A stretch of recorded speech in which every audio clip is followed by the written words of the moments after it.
c'est l'aspect résilience de la nation. C'est-à-dire, est-ce que la nation est prête à soutenir son armée, ses armées, dans la guerre qu'elle mène?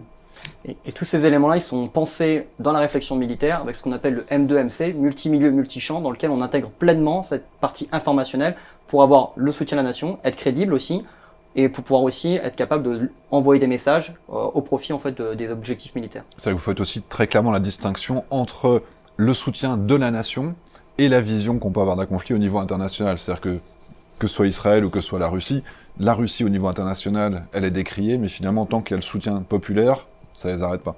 En fait, l'opinion internationale, elle va avoir une influence plutôt au niveau politique. Au niveau des opérations, ce qui importe, c'est le soutien de la nation dont on dépend. C'est ça vraiment qui va être clé.